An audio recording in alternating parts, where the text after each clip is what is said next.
Right then, it is Monday. Well, it's next Monday. I missed a Monday, and it's 7, and it's time for Drift Crash.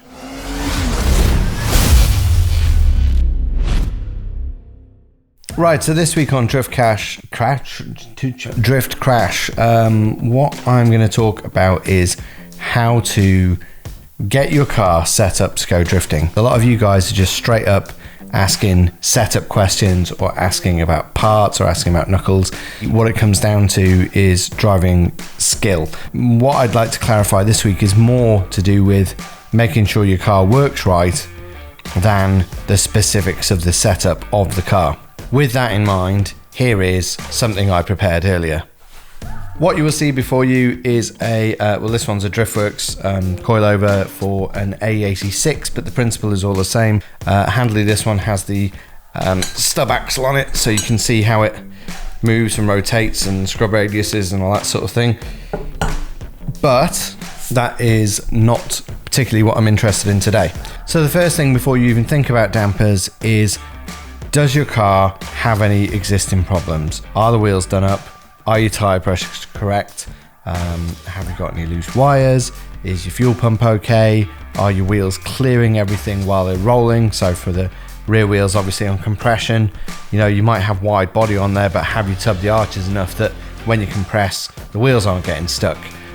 Or on the front, are you coming onto lock and then your wheel is hitting the tension rod or the chassis leg, or have you moved the inner brake line bracket so that the wheel doesn't rip it off? They're kind of the key things, is just to make sure that things actually work. We all see sort of videos of guys ripping around in Crocs with their seat belts like flying around the back of their seat somewhere, but we're not all the same.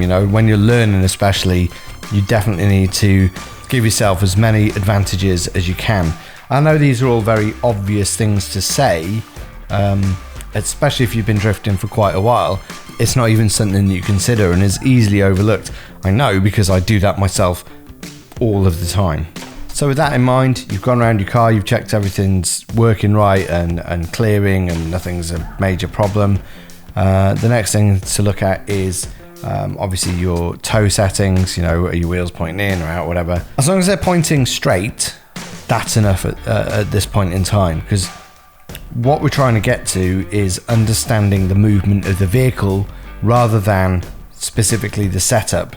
So I can get into technicalities of setup, and all that does is open up opportunity for people to just disagree with it, which isn't really what I'm interested in. I'm interested in the actual driving and the result of being in the car. So toe, straight, camber, lots, scrub radius, massive. I mean, my own wheels are 17 by 9 minus 55 offset. What's my caster? My caster is the wheels don't hit anything. It's as simple as that. Like, quit worrying about things that aren't adding to your actual driving. I think the problem certainly that I have is I have so much downtime between drift sessions that I end up messing with my drift car just so I feel like I've got something to do. Don't change too many things at once. If you're changing lots of things at once, you don't know what any of them do. So if you go for an alignment, say, and you start putting toe out and toe in and camber, and you can't feel the difference of one thing if you change several things. So it's worth just taking your time a bit more, even though it's a bit more of a protracted process, it takes longer and it's a pain in the arse. Ultimately, it will serve your driving better. Let's talk about dampers. So if I push this in, if I click the damper slightly softer, oh cock.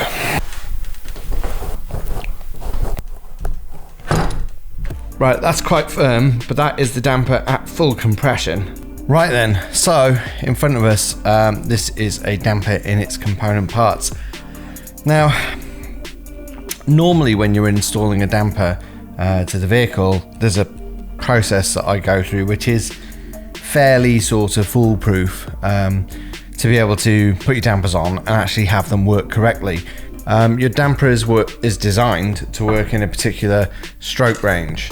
So the stroke is basically the available part of the damping for use. So in this particular case, there's 70mm of total stroke, and halfway between that is 35mm. So the easiest way to work it out is that you put the damper on the car, you then put on the, obviously you've got the springs on there, and then you put the weight of the car onto the damper. Because I've got this dust boot removed, you can see what the damper's doing in terms of how much it's moving. So when the weight of the car sits on the damper, you want it to sit halfway, so it's at 35mm either point of the center of the travel. So when that damper's compressed and the travel is in the middle, it means that you can effectively bound and rebound, so lift and compress an equal amount, and you'll still be within the sort of normal range of travel of the damper, and you won't reach the full extension or the full compression.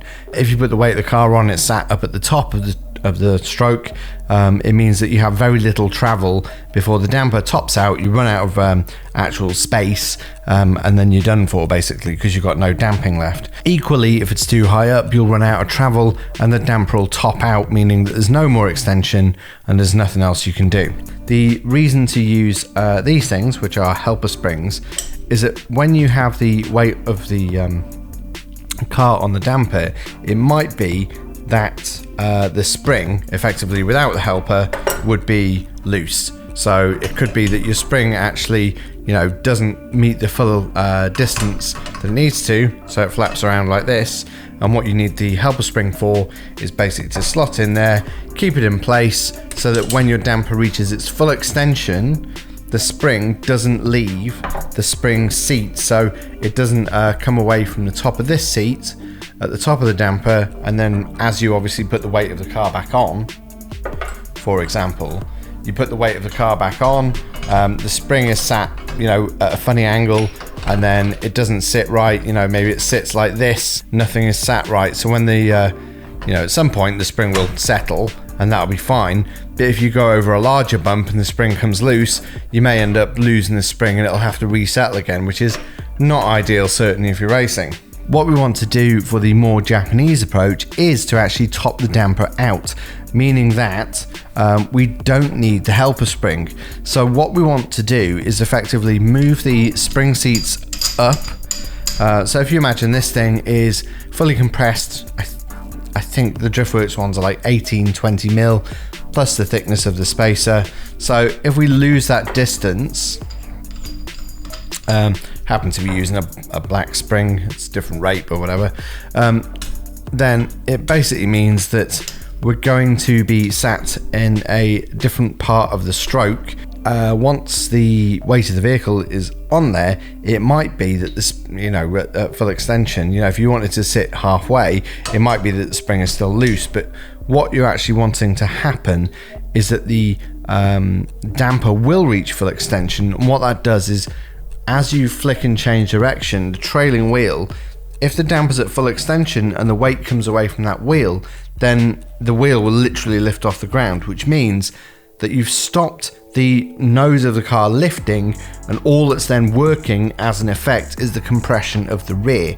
Whereas if you've got the helper spring on, there's still some force in this spring. So if you imagine you have this spring still extending and you still have this extended travel, so you've got even more distance. So if there's 35mm available normally and we've reduced it to 10 or 15, then it means that wheel will lift, but normally it wouldn't lift, it'd carry on extending because it's got another 20mm, which means that wheel will never get off the ground, which means you are not using or you're not utilizing the full compression of the rear spring. So it's a bit complicated, but the idea is that you can move weight very quickly, and obviously with the helper extending, this takes a lot longer to have an action to it than it does to just the regular coil spring directly. So the difference between sort of normal street setup and this particular setup, is that we're asking the damper to top out and stop doing its job so that we can do a different job and do that, the different job more efficiently.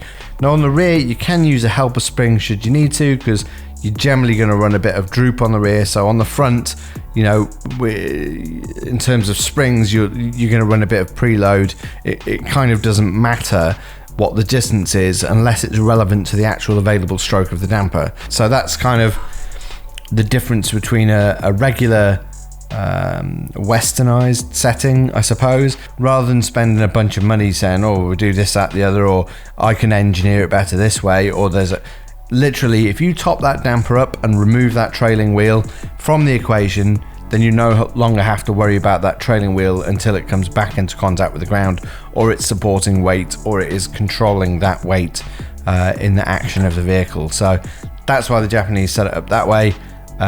This is currently my second attempt at trying to explain this a bit more clearly, so I hope it works.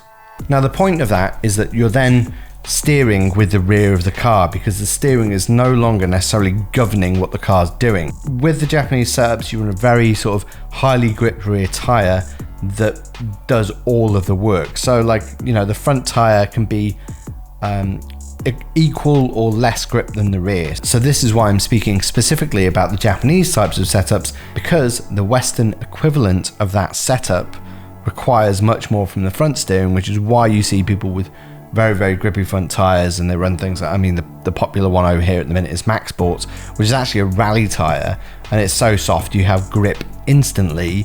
So with the rear, it doesn't matter too much whether you run a helper spring or not, and also it doesn't matter whether you run a bump stop or not. So anyone of you that don't know what a bump stop is, it's basically like a rubber sleeve that goes over the damping part of the shaft that stops it compressing, so, or slows it down as it comes to full compression.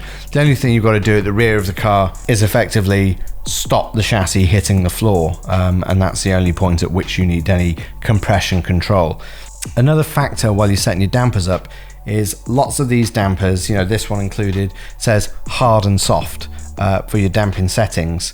Now if you've got two-way or three-way dampers, this changes, but generally if you've got, you know, a fairly simple kind of bolt-on damper, like, you know, these are CS2s, they're great, they do the job. If you have a bolt-on damper like this, then hard and soft you should really read as fast and slow. So soft being fast and hard being slow. So what you're trying to do is control the timing of the damping.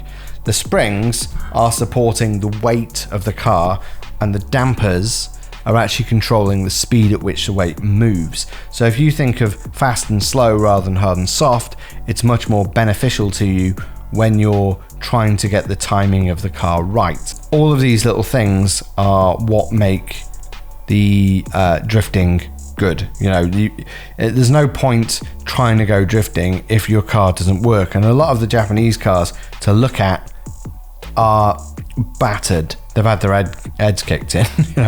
you know, they've really had a tough life. But if you look underneath them and you look at the components, and it's the same as my own car where everything's a bit battered, but it all works and it's all in place and nothing binds, nothing touches, there's no problems. You know, I've got lock stops welded to the lower arm, so as the wheel comes onto lock, it'll hit the lock stop before the wheel will hit the tension rod or hit the anti-roll bar, because you know, if you're hitting those, you don't need that lock anyway, so what's the point? So it's always worth making sure that everything's free and moving and rolling at every moment during your driving. So effectively what I'm saying this week is that your driving needs to be the focus. So actually being out in your car, and I know that's kind of a problem at the minute, but actually being out in your car, making sure it works and then working on the technique is more important than how much toe do you have, or as long as your front end isn't towed in, because that's always a bad thing. You know, so just generally point your car straight, make sure it all works. And I know all of this stuff might seem very obvious, and I know it might be teaching some of you how to suck eggs.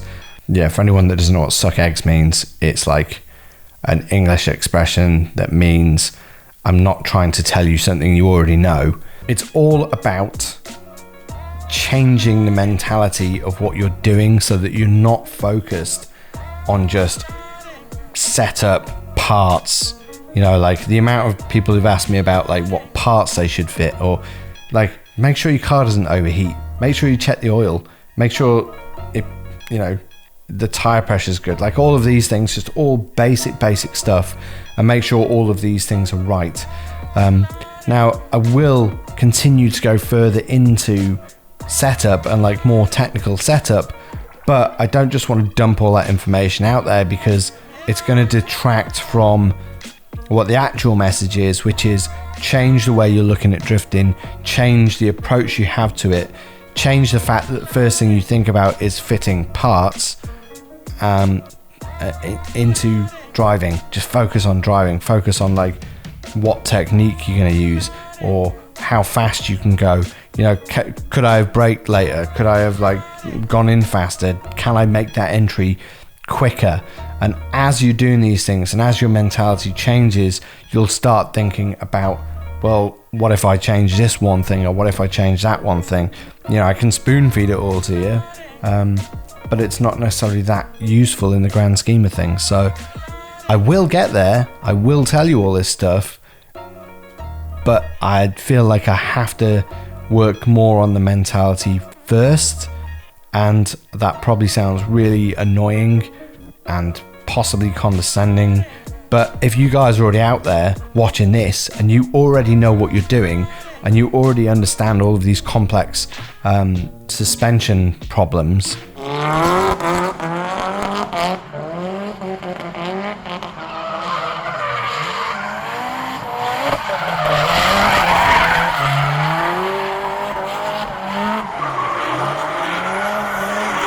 you know, what my concern is that we're starting from an earlier place. So we're starting with guys that are coming up in drifting now, that I would like to understand the foundations of the drifting that I've come from, so they can benefit from it. Does that make sense? That makes sense.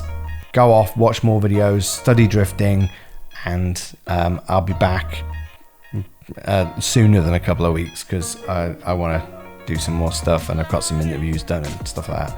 But I'll be back on the next episode where we will go possibly a bit further into the physical suspension settings and what they do. But yeah, like I say, make sure everything clears, make sure your dampers are right, make sure your car isn't like fucked up, and I'll see you next week or the one after. I'm not quite sure, it'll be a surprise.